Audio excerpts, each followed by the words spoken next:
Hola, ¿qué tal? ¿Cómo están? Muy buenas tardes. Comienza un nuevo programa de Espacio de Gestión.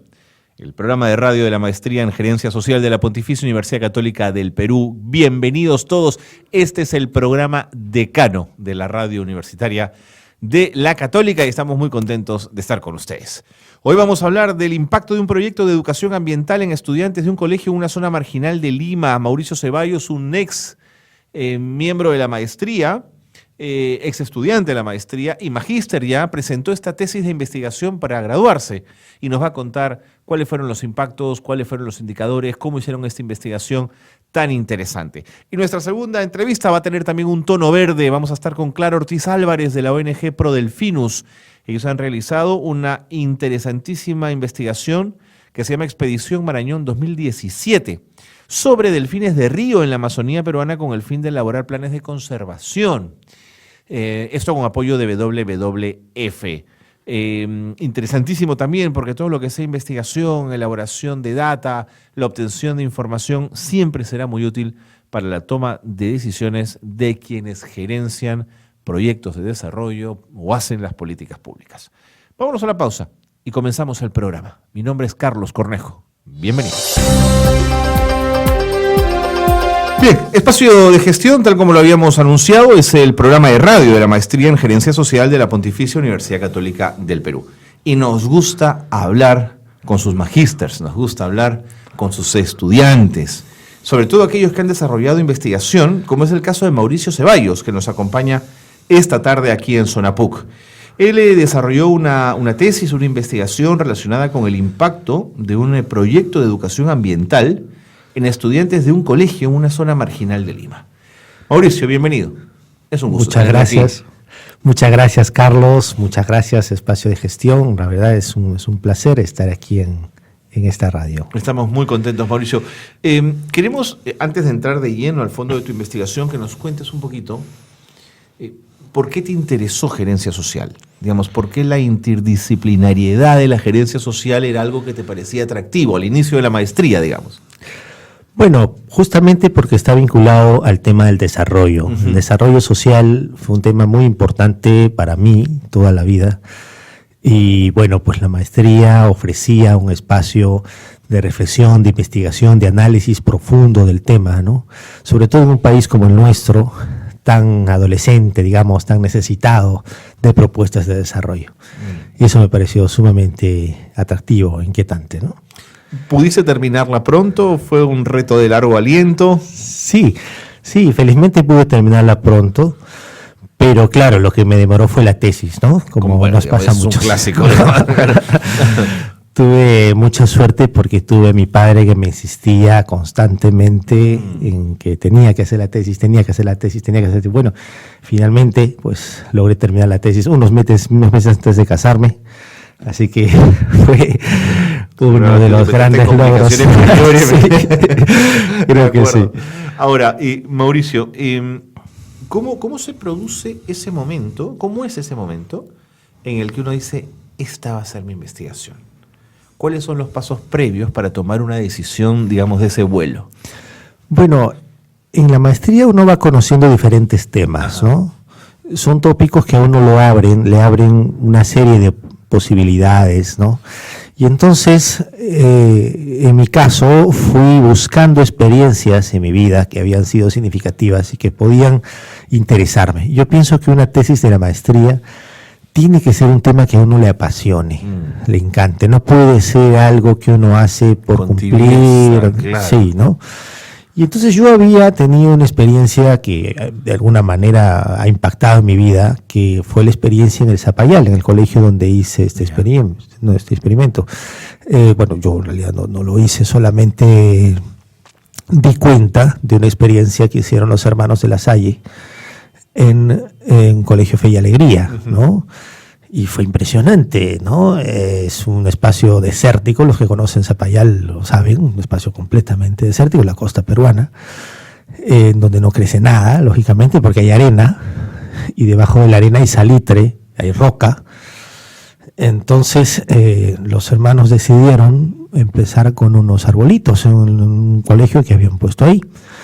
Y entonces sacaron la arena, picaron la piedra y echaron tierra, y después de varios intentos lograron que crezca un arbolito. Y después pusieron otro y otro y otro hasta que convertir el colegio en un vergel, en un oasis, ¿no? ¿Encontraron humedad en el subsuelo? No, tuvieron que comprar agua, o sea, es un gasto, y con la colaboración de los alumnos, de los padres de familia. Hay que decir que muchos de los migrantes de esta zona provienen de la selva. Okay. Entonces, lo verde les es muy importante. Exacto, ¿no? Y entonces imagínate llegar a un lugar donde no hay nada de verde, claro. ¿No? Pues, entonces, este cambio que supuso mucha inversión de dinero un poco, pero sobre todo de esfuerzo, de tiempo, participación de la gente, y bueno, el impulso incansable de los hermanos de La Salle, ¿no? La comunidad de los hermanos en Fe y Alegría, logró poco a poco hacer un pequeño parque. Después pusieron huertos hidropónicos. Entonces, era increíble cómo en esa zona, donde normalmente hay desierto, de pronto uno encontraba un espacio verde.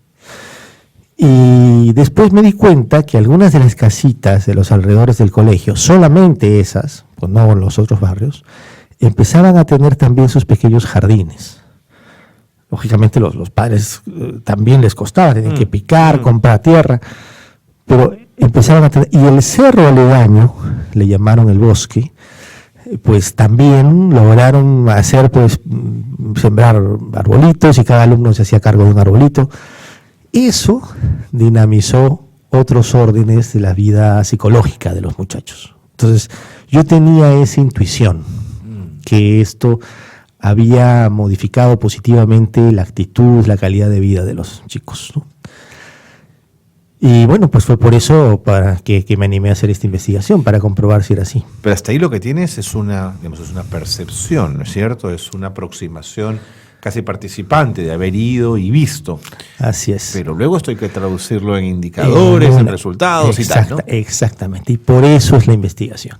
Entonces, lo que aporta la investigación es una comprobación científica, digamos, irrefutable, porque la investigación fue sometida a una serie de pruebas de calidad, irrefutable en el sentido de que efectivamente esta experiencia, es decir, el hecho de que estos pobladores, los alumnos, los padres de familia, vean el espacio verde, mejoró su calidad de vida, en el sentido de mejoró sus aspiraciones personales, su visión positiva de la vida, su optimismo, su alegría, ¿no?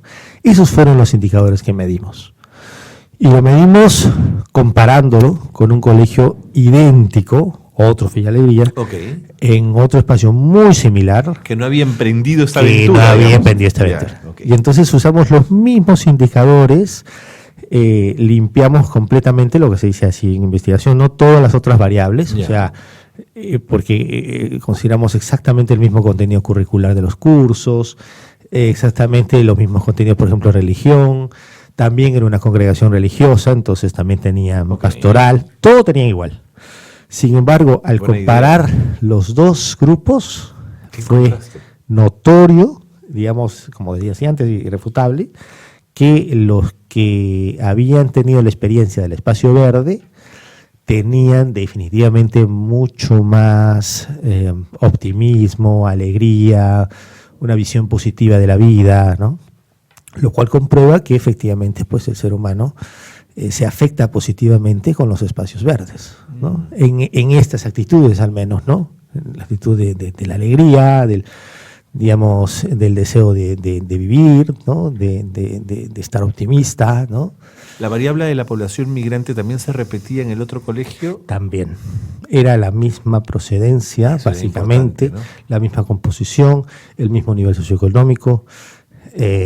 Incluso la tesis inquirió sobre los ingresos, que eran los mismos, similares. En realidad era una zona muy próxima, ¿no? Relativamente, en Perú.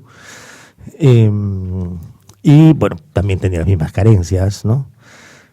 Entonces, nos preocupamos mucho de discriminar todas las otras variables, de manera que solo quede esta variable ambiental. De acuerdo. Cuando le planteas a tu asesor de tesis que esta va a ser tu línea de trabajo, ¿qué te dice? Digamos, se sorprende, dice, pero esto, ¿cómo lo agarramos, no? O al contrario, enganchó rápidamente con la idea. Bueno, sí, digamos que le gustó de inicio, ¿no? Y bueno, yo empecé con Jorge Yamamoto y después continué con... social, ¿no? Así es, y después continué con Ana Sabogal, ¿no? Uh-huh. Y bueno, Jorge me ayudó a encontrar los indicadores de medición, digamos, cualitativa, ¿no? Claro. Además, Jorge es un especialista porque siempre anda reflexionando sobre el tema de la felicidad, ¿no es Así cierto? es, la Era como muy felicidad. pertinente para Sí. una investigación como esta. Así es. Y entonces, claro, yo decía, pero ¿cómo vamos a medir esto, no? Del optimismo, la alegría. Y eso es una cosa que tú puedes medir fácilmente, pues los ingresos, puedes medir, qué sé yo, la cantidad de nutrientes de una Claro, población. claro. Esas cosas se pueden medir numéricamente. Pero medir la felicidad, la alegría, el optimismo, la visión de la vida. Eso es...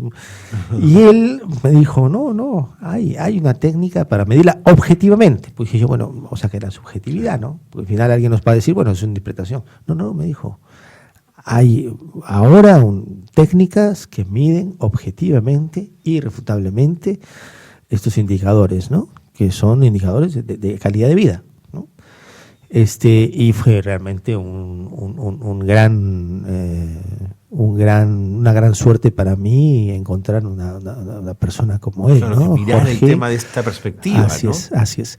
Y después Ana Sabogal también fue un excelente aporte porque ella tenía todo el componente ambiental, ¿no? De la educación ambiental, la importancia del ambiente. Entonces ella complementó muy bien mi trabajo. Perfecto. Realmente estoy muy agradecido con ambos. ¿Cuánto tiempo tomó la investigación? Bueno, Porque tuviste que hacer mucho campo, seguro, ir hacia allá, sí, hablar con tuve los que padres. ir. Hicimos una entrevista primero a profundidad de todos los actores, ¿no?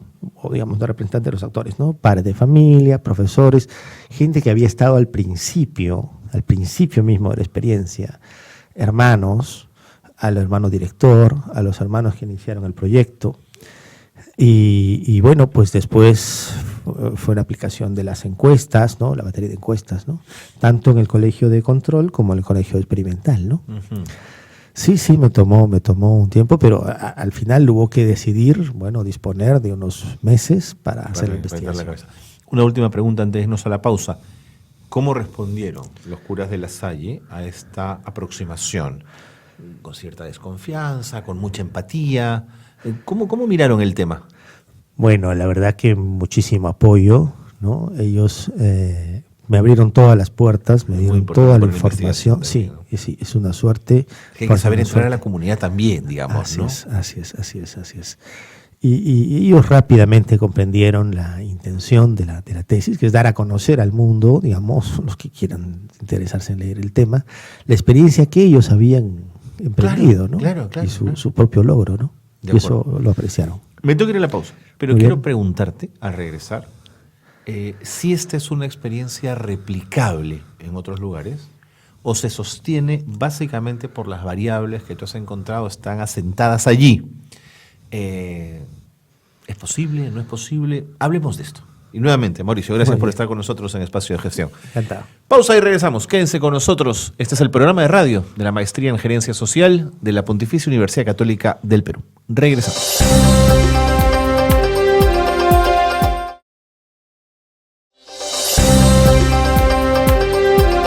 Qué bueno que se han quedado con nosotros en Espacio de Gestión. Conversamos con Mauricio Ceballos, magíster por la Maestría de Gerencia Social de la Universidad Católica. Estamos hablando de un proyecto que él investigó que está ligado a educación ambiental de los estudiantes de un colegio en una zona marginal de Lima.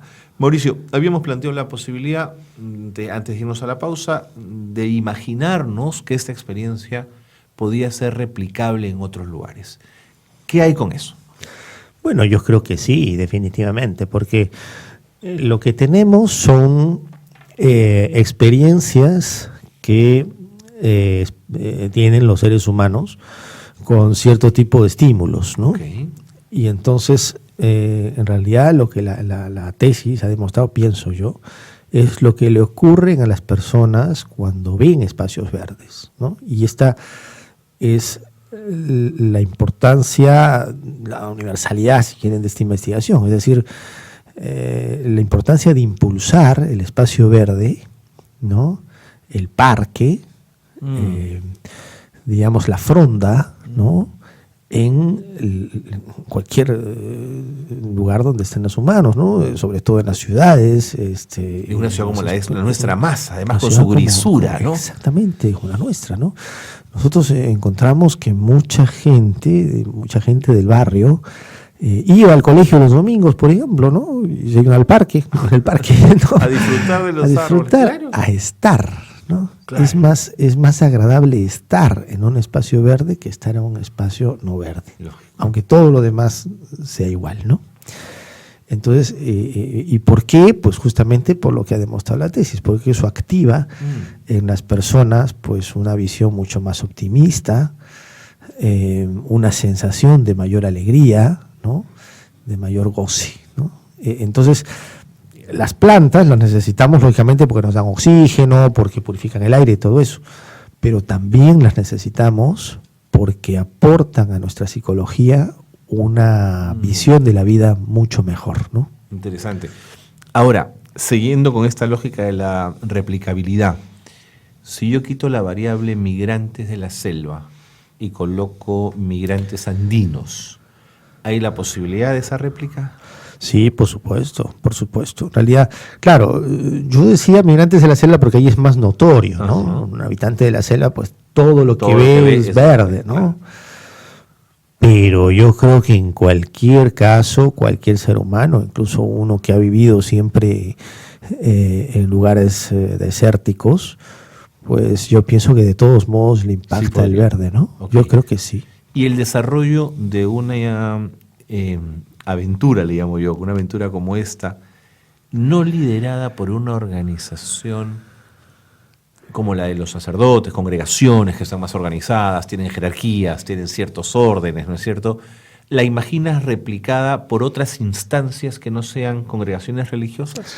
Sí, por supuesto que sí. Sí, cualquier organización que tenga interés en el desarrollo, ¿no? De las personas, porque finalmente el desarrollo es esto, es el incremento de la calidad de vida, ¿no? Y así es como la maestría ha concebido siempre el desarrollo, ¿no? Y eso también es una visión muy interesante que tiene esta maestría, ¿no? Concebir el desarrollo como mejora de calidad de vida, más que como mejora de indicadores económicos, lo que fuera, ¿no? Y la calidad de vida pues pasa también por esto, por la calidad de vida espiritual, ¿no? La mejora de la visión de la vida, de la visión del futuro.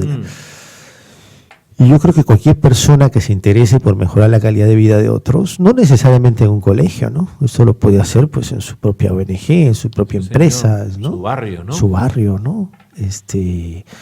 Yo creo que lo puede replicar, ¿no? Uh-huh. Sí, sí.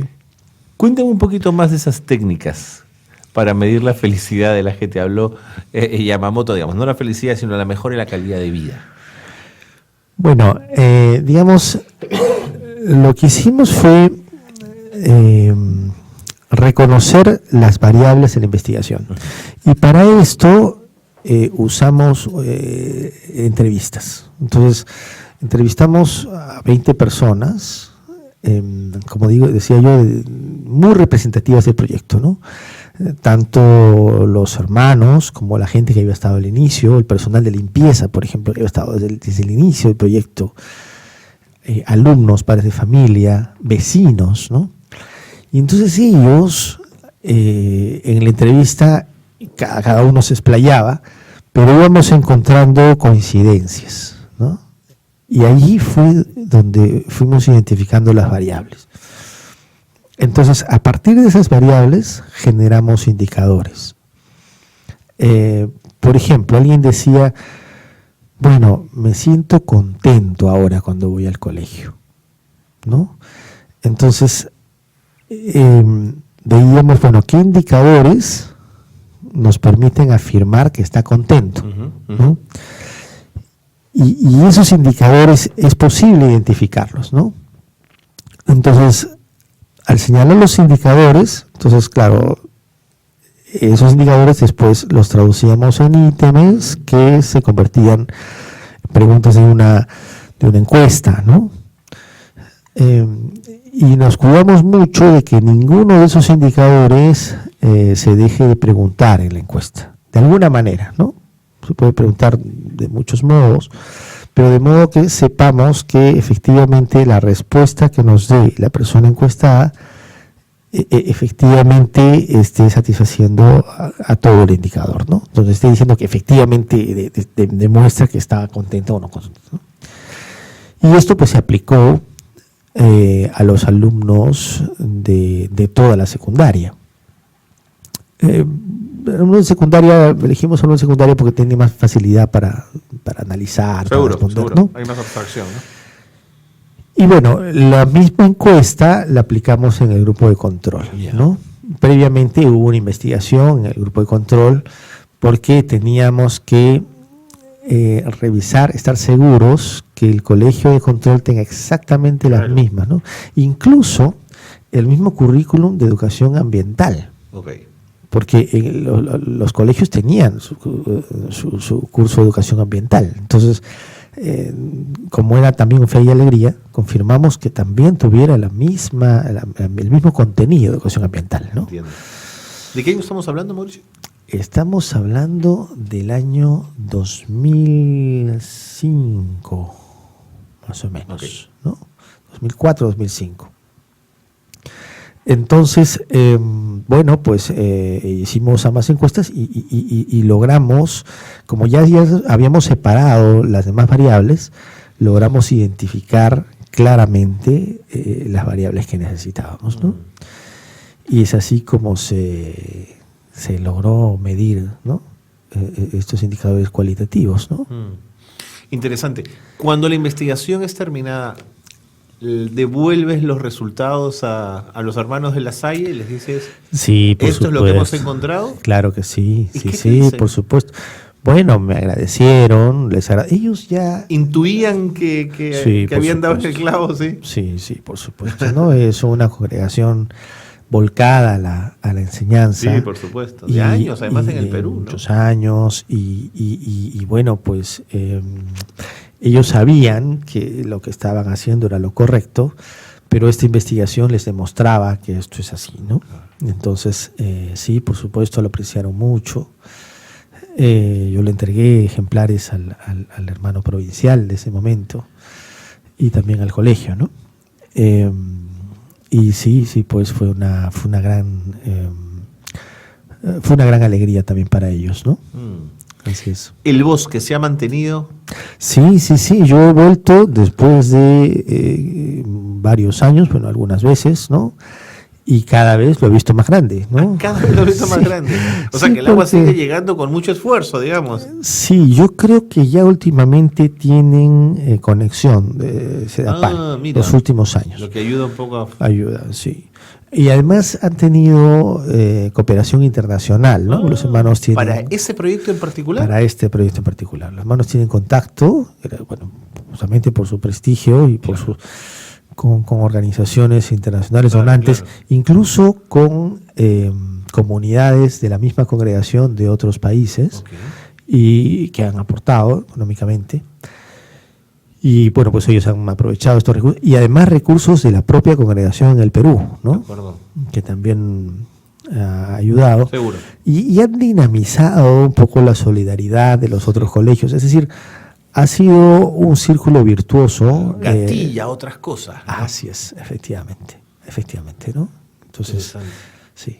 Ahora, quizás lo que haya que medir en el futuro, desde otra óptica, Mauricio, es ver si los árboles aminoraron la vulnerabilidad de la zona al ser árboles plantados en un cerro, que en tanto que enraizan, ¿no es cierto? En tanto que meten sus raíces, generan una posibilidad que los derrumbes no se produzcan en caso de un temblor, de una situación mayor. ¿O crees que eso es otro cantar? Claro, bueno, en el caso como son cerros de arena, quizás no haya mucho derrumbe, pero Sí, también podría verse, ¿no? Si es que ha mejorado. Una cosa interesante que decía en la pausa, conversábamos en la pausa, es cómo la gente ha respetado mucho, ¿no? Este cerro, Eso este es bosque, maravilloso. ¿no? Incluso vecinos, ¿no? De la zona, no ha habido ninguna invasión. Nadie ha puesto su casa en Nadie medio ha de puesto dos su árboles. casa. No, más bien, sí, los han cuidado. Los ¿no? han cuidado, Sí. ¿no? Y además ahora puede verse efectivamente en las casitas alrededor del colegio jardines, ¿no? Pequeños jardines, vecinos que han replicado. Se dinamiza, por supuesto, es fantástico, ¿no? Así es, se ha dinamizado la Sí, pues. proyecto. Me parece fantástico. Además, mira, me parece que una investigación que ha encontrado un desarrollo sencillo, pero muy potente de calidad de vida, ¿no? Que es lo Así que tú es. encontraste y le diste, digamos, un valor científico, si quieres. Así es. Es una concepción, como decía antes, de la calidad de vida, que es la que acompaña la maestría, Totalmente. que es una concepción integral, ¿no? De la persona, que lo que la persona se sienta mejor, sea mejor, ¿no? Y bueno, esa es la visión del desarrollo que tenemos, ¿no? Seguro. Mauricio, queremos agradecerte muchísimo que nos hayas acompañado. El tiempo voló, pero me quedaría un rato más conversando. Pero creo que ha sido muy claro y que nos has explicado con mucha precisión de este proyecto de educación ambiental de estudiantes de un colegio en una zona marginal de Lima. Una experiencia que tú has visto de años atrás y que luego sistematizaste, organizaste, investigaste en este desarrollo de tu tesis. Muchísimas gracias. No, Ha sido un muchas gusto. gracias. Muchas gracias a ti, Carlos. Gracias a todos ustedes. Y hasta la próxima. Mauricio Ceballos ha estado con nosotros. Quédense con nosotros, no se vayan, porque vamos a hablar de delfines de río en la Amazonía peruana. Se están intentando elaborar planes de conservación. Ustedes dirán, qué verde está este programa, pero es que en ello nos va la vida y en ello la gerencia social también tiene mucho que decir. Vámonos a la pausa.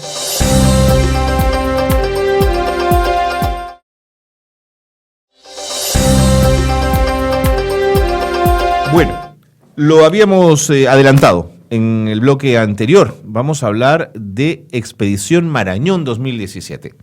Una investigación realizada por una de las organizaciones ambientalistas más importantes, trascendentes y potentes del planeta, que es WWF.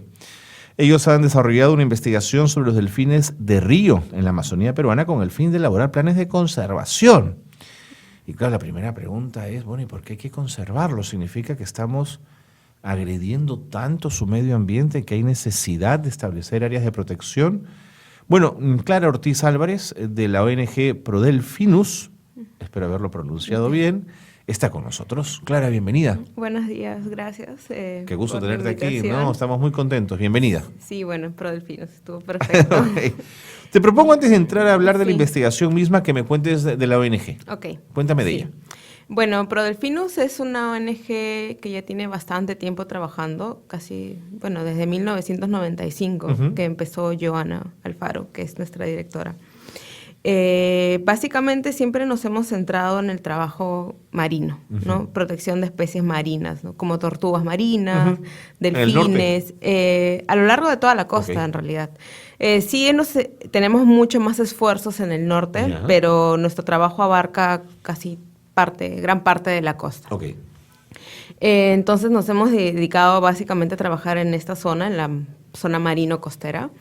Y también nuestro trabajo fuerte es con pescadores artesanales, ¿no? Que son actores muy importantes dentro de todo Seguro. de la costa, porque ellos se dedican a pescar y bueno, tienen una interacción directa con muchos de estas especies y organismos que a nosotros nos interesan.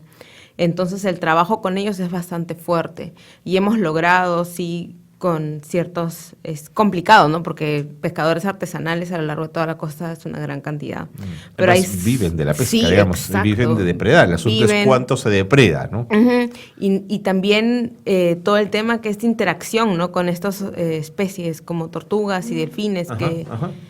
que es lo que en parte nosotros tratamos de enfocar, ¿no? Y hemos logrado tener una relación bastante cercana con algunos grupos de pescadores. Y ellos nos ayudan mucho, en realidad son como nuestros ojos Claro. fuera, porque si no fuera por ellos, mucha de la información que tenemos no la podríamos obtener, De porque acuerdo. es complicado tener a alguien el 100% del tiempo fuera Ok. registrando cierto tipo de interacciones. Cuando me hablas de pescadores, me hablas de la necesidad de concientizarlos a ellos del buen manejo digamos, del pescado, de las especies marinas. Estamos hablando de eso, estamos hablando de colaborar con ellos para que hagan dinámicas económicas que les sean rentables y al mismo tiempo respeten el mar. ¿Qué buscan en ese vínculo? Bueno, es un trabajo que tiene como varias etapas. Ajá, ¿no? cuéntame. Los primeros trabajos estaban justamente enfocados a concientizarnos, Ok. a sensibilizar a través de cómo, por ejemplo, charlas, íbamos a los puertos y todavía vamos a los puertos a hablarles por qué es importante preservar una especie, qué significa preservar una especie o qué es una especie, hablarles un poco más de qué es una tortuga marina, cuál es el rol que cumplen. Por qué es importante conservarla, cómo ¿Es que no puede lo saben, hacer. Clara? Muchas veces no lo tienen interiorizado, mira. ¿no? Porque lo ven como quizás un recurso más, ¿no? Hace muchos años se comían las tortugas. Muchas señoras a veces en algunos sitios cuando yo conversaba, sí, es que era bueno para los bebitos porque la carne era blandita y no sé. Y ese tipo de características que probablemente es por desconocimiento y probablemente es porque antes podía haber tanto que quizás sacar una u otra no afectaba. Y muchas veces es captura incidental también, ¿no? No También. es que vayan y a propósito la capturan, Claro. sino es que caen en las redes y es un recurso más que ellos aprovechan, ¿no? Es fuente de proteínas. ¿Por qué lo voy a desperdiciar si ya me cayó y probablemente ya está muerta? Entiendo. Entonces, va un poco por ese lado en un inicio, ¿no? Tratar de concientizar a los pescadores, no solo a los pescadores, sino a sus familias también, ¿no? Porque es toda una interacción, es toda una comunidad. Claro, el rol de la mujer en la familia pescadora es, por Exacto. ejemplo, la que quita Sí. escamas, prepara el pescado para la Sí, venta, digamos. por ¿no? ejemplo, en el norte son las mujeres las que se encargan de secar las rayas. ¿Ves? Entonces, sí son actores bien importantes, ¿no? Qué interesante. Entonces, la ONG primero inició, ¿no? Trabajando con los pescadores, concientizarlos, hablándoles por qué es importante proteger, por qué es importante cuidar. Y poco a poco así hemos ido como ganando más fuerza con ellos, también estableciendo lazos de confianza. Importante. Y ahora estamos tratando también de ver todo este tema de trazabilidad, ¿no? Tratar de asegurar de que los recursos que ellos obtienen, digamos, no sé, los pescados que ellos sacan, vengan de una manera, sean obtenidos de manera sostenible, ¿no? Y uno de ellos es tratando de reducir esta captura incidental. Y poco a poco hemos ido avanzando con diferentes tecnologías, por ejemplo, luces que se colocan en las redes, en algunos pescadores, para disminuir la captura incidental de tortugas marinas, por ejemplo. Que si ve luz la tortuga no se acerca. Claro, por ejemplo, los pescadores artesanales con los que trabajamos son los de Cortina. Ellos colocan sus redes, por ejemplo, en las tardes. Claro, un bote se pone a una distancia de 500 metros del otro, digamos 100, 200, 300, no sé cuántos metros, y extienden una red. Extienden una red y la colocan, por ejemplo, a las 5 de la tarde. Ajá. Las dejan ahí toda la noche y digamos que en esas redes que ellos han colocado ponen luces. Como es oscuro, estás en la noche, esas luces se prenden o las encienden antes de sumergirlas y digamos que ayudan a las tortugas a visualizar, digamos, la red. Qué interesante. Eso ayuda a reducir la captura incidental. Pero no aleja el lenguado, no aleja la corvina, no aleja a las claro, otras especies. Parte del estudio que hacemos es ver cómo esas luces disminuyen la captura incidental, pero a la vez no afectan la pesca objetivo.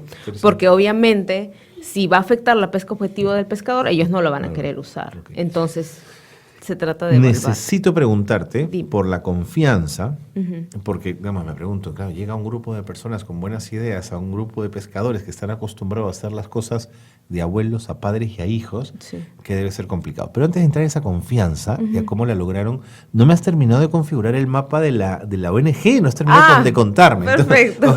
Entonces, ¿cuántas personas trabajan en la ONG? Somos cerca de biólogos, entre biólogos e ingenieros pesqueros, aproximadamente 10. 10. ¿Ok? ¿Trabajan por proyectos? Sí, digamos que tenemos diferentes proyectos, hay diferentes proyectos en general, pero todos nos apoyamos entre todos. Ok. O sea, Hay vasos comunicantes, sí. no son compartimentos estancos como a veces hay en algunas ONG. No, es todos digamos que tenemos diferentes habilidades, Ok. diferentes visiones y tratamos de complementarlo, ¿no? En torno a todos los proyectos que De podamos acuerdo. tener. ¿Es una ONG de biólogos o ese es un prejuicio? No somos solo biólogos. La mayoría son biólogos, pero también hay ingenieros pesqueros. Ok.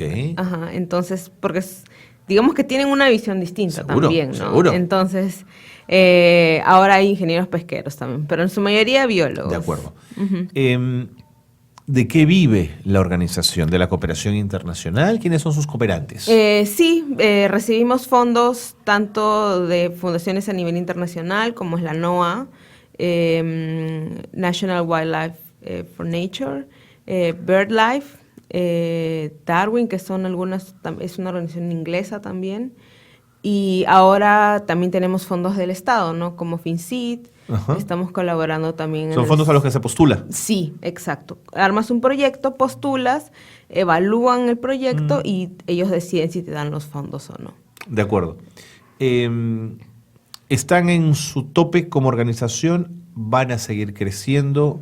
¿Ya están en un tamaño importante? Cuéntame el tamaño de la organización. Yo creo que podemos seguir creciendo todavía. Estamos en un buen momento.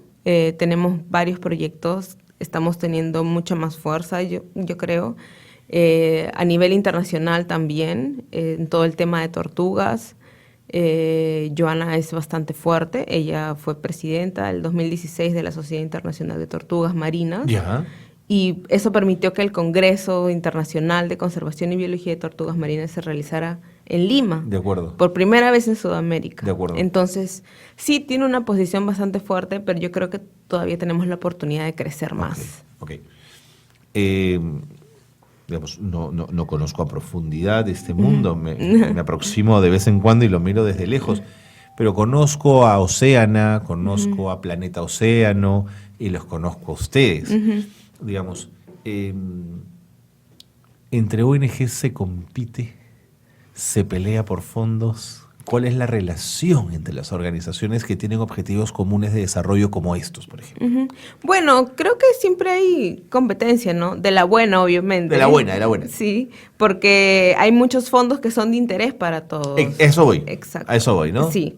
Hay muchos fondos que son de interés para todos, entonces siempre va a haber cierto grado de competencia, ¿no? Ahora, en momentos... Pero el país es grande y hay posibilidades de intervenir en varias zonas, digamos, ¿no? Exacto, o sea, la costa es inmensa, Así entonces hay gente que puede trabajar mucho más en zonas nortes o en cosas más particulares, ¿no? En pesquería neta, no tanto en captura incidental.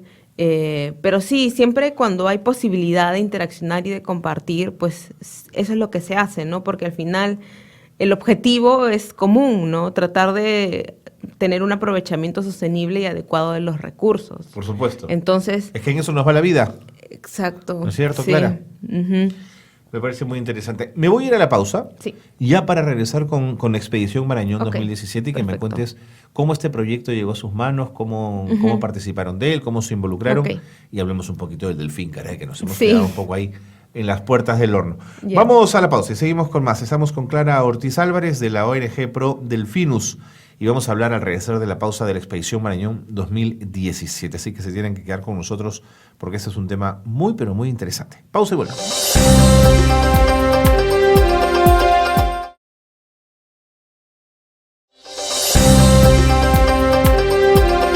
Clara Ortiz Álvarez es una muchacha muy joven que forma parte de la ONG Pro Delfinus, pero joven, pero con una experiencia enorme en el tema de conservación y cuidado de las especies.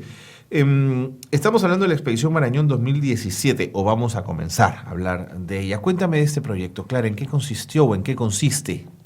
Bueno, la idea es fue el primer censo, digamos, en esta área para evaluar la densidad de delfines de río. Pero el río Marañón es gigantesco. Sí, se escogió una zona, digamos, y para empezar a evaluar la densidad de delfines de río, no solo del delfín rosado, que es el más conocido, Sí, claro. sino también de la otra que es el delfín gris, ¿no? Que es un Ajá. poco más chiquita, es mucho más similar al delfín Pico de botella. pico de botella que todos conocemos, Claro. no tienen, digamos, la misma forma.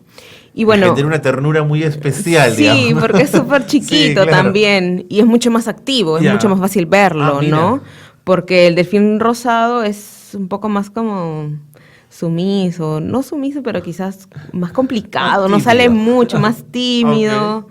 Entonces siempre más complicado verlo, ¿no? Bueno, si yo tuviera Pero- un color tan bonito también, lo exhibiría poco, digamos. Sí, en fin. son muy lindos, Te son entiendo. una especie muy fascinante. ¿Por qué había que hacer un censo? Bueno, porque uno no se conoce, no se sabe. La mayoría. ¿Ni cuántos son? En esa área no se sabía ni cuántos eran, ni en qué estado estaban, de repente no los veíamos nunca. Ajá. Y también ayuda porque creo que nos permite observar, digamos, toda la cuenca y ver en qué situaciones están. Es como una observación también general, ¿no? ¿Por qué?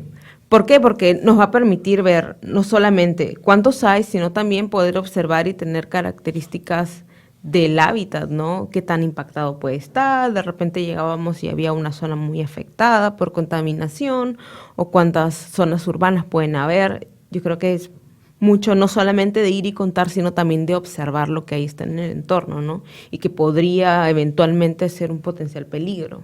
Entonces, hacer expediciones no solamente, a mi parecer, es ir y contar animales, sino también tener una visión amplia de todo lo que los rodea. Claro. Porque además sabiendo, no sé, si hay 10, 100, 500 delfines, a partir de lo que come podemos también deducir que otras especies están siendo impactadas por la presencia del delfín, digamos, ¿no? Sí, y eso es uno de nuestros intereses también, Ok. ¿no? Bueno, este proyecto en realidad inició por una tesis de maestría de una de mis compañeras, Ya. Elizabeth Campbell. Ella empezó estudiando los delfines en Yarina, en Pucallpa, ¿no? Ok. A partir de eso hizo su tesis de maestría. Contactamos o BBF nos contactó, y para iniciar, ¿no? Empezar a trabajar el tema de delfines de río en Perú, que si bien a nivel Latinoamérica ha estado trabajándose constantemente, en Perú era como que todavía un poco débil. Entonces así inició el contacto con BBF, el apoyo, digamos. Empezó todo esto de generar el plan de acción. ¿En qué año comenzaron? 2014. Ah, es muy reciente. 15, no es Ya. no es tanto. Bueno, Elizabeth fue a hacer su maestría, 2013, 2014. Ok. Entonces después de eso ella regresó a Perú. Bueno, casi nunca se fue porque siempre estuvo yendo y viniendo. Después contactó con BBF y ahí empezó todo esto, ¿no? Toda la movida de tratar de impulsar la generación del plan de acción, contactar con las entidades del gobierno indicadas, y no solo del gobierno, sino con entidades particulares, ¿no? Otras ONGs de la zona, en Pucallpa, en Iquitos, Interesante. los talleres, todo ese trabajo burocrático es complicado, pero el que al final uno aprende mucho. Entonces, más o menos así.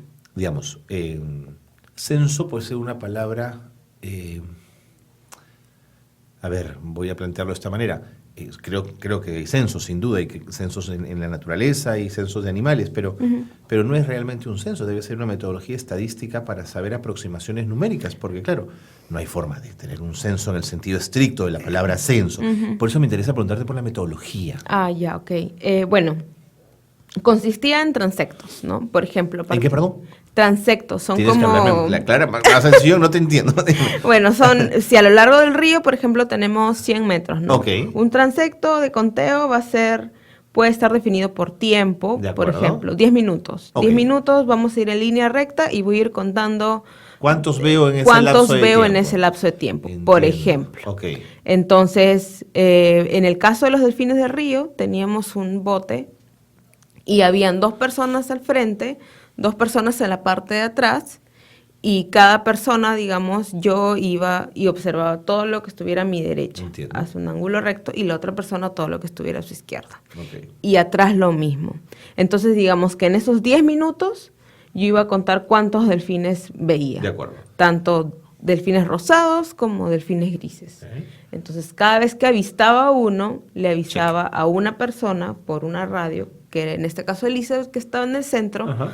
registrando los avistamientos. Entiendo. Y no solamente si veíamos o no delfines, sino también otro tipo de variables, ¿no? Como por ejemplo la nubosidad, a qué velocidad vamos, porque son datos importantes también después para que ella pueda hacer las estimaciones. Claro, pero es una observación visual, puede tener Sí, errores también. digamos. Exacto, siempre se consideran. Por eso muchas veces, después de obtener todos estos datos, ¿no? Digamos que en tantos kilómetros observamos 20 delfines y teníamos estas características. Cuando ya se meten a modelos para saber más o menos cuántos delfines pueden existir o pueden haber en esa área, se consideran estas variables, ¿no? Que son el observador, digamos, que es un error. Seguro. Porque obviamente uno está ahí horas de horas, también se cansa, la vista empieza a ¿Puedes fastidiar. repetir un mismo animal en algún caso? En algunos casos puede ocurrir también, porque ellos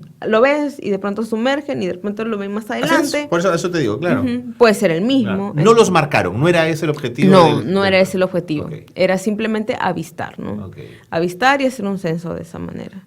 Entonces, esa era la metodología. ¿Y repites eso varias veces al día? Claro, estuvimos observando desde que salía el sol, desde que la visibilidad era la más adecuada, porque es una variable también que influye mucho. Seguro, no es la misma actividad a las 8 de la mañana que a las 6 de la tarde, seguramente. Exacto, ¿no? Y además también no es la luz del sol, no te ayuda mucho. De acuerdo, a las 5 de la tarde, a pesar de que todavía había luz, ya hay una bruma ahí ya era más complicado, ¿no? Entonces, también, por ejemplo, la distancia, el ancho del río. Hubo el último día que estuvimos, ya estando en el Marañón, era muy ancho, entonces es más complicado ver, porque, por ejemplo, los delfines de rosado se tienden a pegar un poco más a la orilla. Okay. Entonces, si estamos como a 500 metros, que en un momento estuvimos a 500 metros casi de una de las orillas, es complicadísimo ver. Entonces, poder llegar a observar si es que hay o no hay, ¿no? En esa zona de investigación, ¿qué ancho tenía el río Marañón? Un poco para impresionarme la naturaleza de mi país. Estábamos, digamos que en el punto medio y habían 500 metros a la orilla. Lado. 500 metros a un lado y bueno, acá está un poco más cerca, 200, ¿no? O sea, podías tener un lecho de 700 metros de ancho. Sí. Tremendo río, era ¿no? gigante, entonces, y ahí era como que, pucha, ya no veo.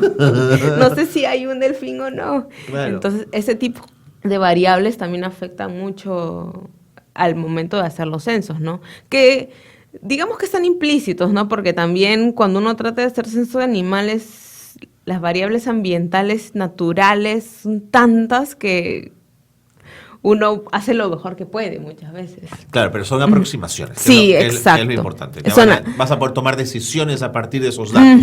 Sí, son aproximaciones. Me queda muy poquito tiempo, Clara, pero ¿qué encontraron en la investigación?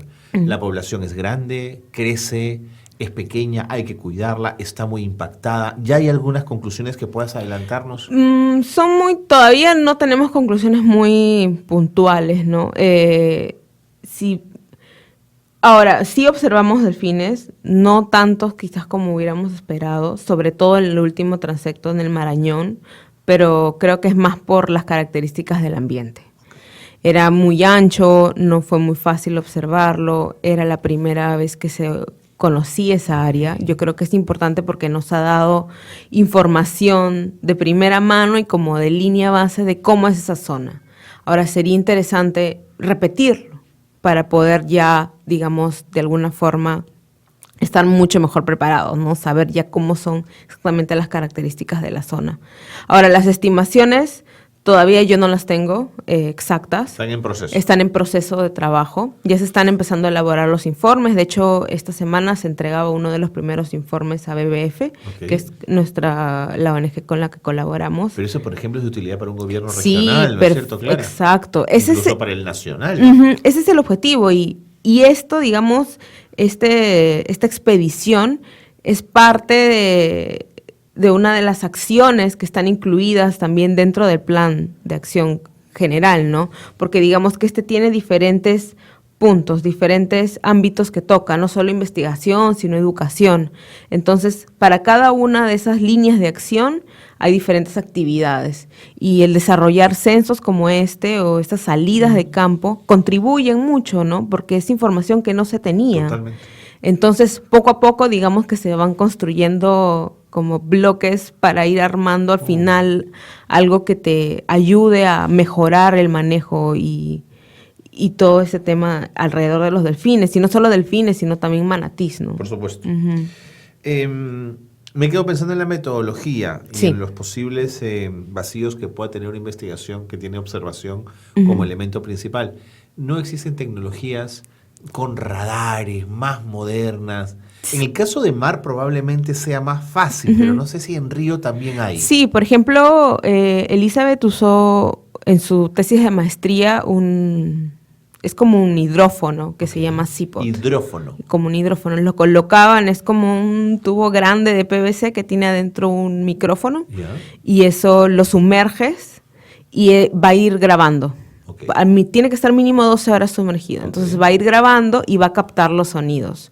Entonces, ¿es muy claro el sonido del delfín de río? Sí. ¿Es un cántico, es un chasquido? ¿Qué es? Son como clics, le dicen. ¿Clics? Son como soniditos. Exacto. Ese tipo de sonidos. Son silbidos. No, pero a veces son así. En caso de los delfines de mar son así. Y del río también. Entonces, es un micrófono de alta precisión. Sí, que está diseñado para captar la frecuencia de sonidos de los delfines, ¿no? Interesante. Entonces, es una forma de poder estimar también o de conocer si están en la zona, cuánto tiempo permanecen ahí. Claro. Pero ahí el tema es que un solo micrófono obliga a que todo esté concentrado cerca al micrófono. ¿Qué pasa con las áreas colindantes? ¿O es representativa? Digamos que más o menos conociendo el rango de hábitat también del animal, a cuánta distancia se puede mover, más o menos sabes en qué áreas se pueden estar distribuyendo, ¿no? Pero sí, se limita a una área en particular, ¿no? Entiendo. Ahora, lo ideal sería poder ponerle transmisores satelitales a los delfines, Bueno, que es uno de nuestros siguientes objetivos, digamos, ¿no? Poder... ¿Por GPS saber dónde están? Exacto, es que le instalas pues como un... Sí, y puedes conocer todo el recorrido, a dónde va, qué cuencas visita. Entonces, es un montón de información que se puede obtener, que es la que ya usamos, por ejemplo, con tortugas galápagos, las laúdes, que se marcan y bueno, sabemos dónde van y en qué zonas permanecen, etcétera, hasta dónde llegan, si llegan a cruzar el Pacífico entero. Me parece fantástico. Entonces, esa es otra de las herramientas que también nos ayuda más o menos a saber en qué zonas están. Y una técnica última que también queremos aplicar es la del ADN ambiental, ¿no? Que es obtener un poco de agua de una zona y a través de técnicas moleculares saber si hay delfines en esa zona o no. No te puedo, eso ya es ciencia ficción. No, es muy cierto, es una técnica es increíble en realidad, es fascinante porque no solo vas a ver si hay delfines, sino puedes saber si hay todo. Cualquier otra cosa, qué peces de los que se puede estar alimentando el delfín. Me parece espectacular. Entonces, es mucha información, es tanta la información que te puede dar eso. ¿Cómo se llama? ADN ambiental. ADN ambiental. Vamos a hacer una nota sobre el tema, sobre el ADN ambiental. Bueno, Clara, me tengo que ir, pero el tema es apasionante. Le voy a contar a todo el mundo lo que están haciendo porque me parece buenazo, que es un gran esfuerzo. Además lo cuentas con una gran sonrisa, así que presumo que también debe ser hasta divertido estar en esa. Sí, es muy divertido. Gracias, Clara. Ha sido un gusto haberte conocido y haberte tenido en Espacio de Gestión y mucha suerte con la investigación. Muchas gracias a ti. Clara Ortiz Álvarez, de la ONG Pro Delfinus, que han trabajado esta expedición Marañón 2017, una investigación realizada con apoyo de WWF sobre los delfines de río en la Amazonía peruana, con el fin de elaborar planes de conservación. Mientras más información tenemos, mejores decisiones podemos tomar en general en cualquier ámbito de la vida. Vámonos, punto final al programa. Nos encontramos la próxima semana, aquí, en Espacio de Gestión, el programa de radio de la Maestría en Gerencia Social de la Pontificia Universidad Católica del Perú. Muy buenas tardes a todos.